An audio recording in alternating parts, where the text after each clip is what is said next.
അപ്പൊ ഈ പടിപൂജ പർവ്വത പൂജ തന്നെയാണ്.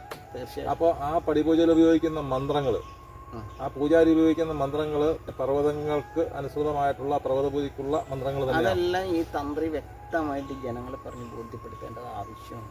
കാരണം തന്ത്രി ഉപയോഗിക്കുന്ന മന്ത്രങ്ങൾ എന്താണെന്ന് വർണ്ണിച്ചു കൊടുക്കേണ്ട ചുമതല അവർക്കില്ലേ? തീർച്ചയായിട്ടും ഇത് വർണ്ണിച്ചു കൊടുക്കേണ്ട കാര്യമുണ്ട്. നമ്മൾ ഓരോ പർവ്വതങ്ങൾക്കും ഓരോ ദേവതാഭാവങ്ങൾ കൽപ്പിച്ചിട്ടുണ്ട്. ഓരോ വൃക്ഷങ്ങൾക്കും ഓരോ ദേവതാഭാവങ്ങളുണ്ട്. നമ്മൾ നോക്കും വൃക്ഷം വെറുതെ ഇങ്ങനെ നിൽക്കുന്നതാണ്. ഓരോ ദേവതാഭാവങ്ങളുണ്ട് വൃക്ഷങ്ങൾക്കെല്ലാം. അപ്പോൾ ഓരോ ഭാവങ്ങളുണ്ട് ഓരോ വൃക്ഷങ്ങൾക്ക്. അപ്പോൾ 53 ദേവതാഭാവത്തിലുള്ള വൃക്ഷങ്ങൾ എന്ന് പറഞ്ഞില്ലേ. അപ്പോൾ വാസ്തുപുരുഷനെ ബലിഷ്ഠമായിരിക്കുന്ന ആസുരിക ഗുണമുള്ള ഈ റഫായിരിക്കുന്ന പരുഷമായിരിക്കുന്ന ഈ പുരുഷബോധത്തെ പ്രതിഷ്ഠിച്ചുറപ്പിക്കുന്നത് ഈ 53 ദേവതാഭാവത്തിലുള്ള വൃക്ഷങ്ങളെ കൊണ്ടാണ്. അതാണ് വാസ്തുശാസ്ത്രം പറയുന്നത്. എന്ന് പറഞ്ഞ പോലെ ജീവനെ പർവ്വതീകരിക്കുന്നതിന് കാരണമായിരിക്കുന്ന ദേവതാഭാവത്തിൽ കാണുന്ന പർവ്വതങ്ങളുണ്ട്. ആ ദേവതാഭാവത്തിൽ തന്നെ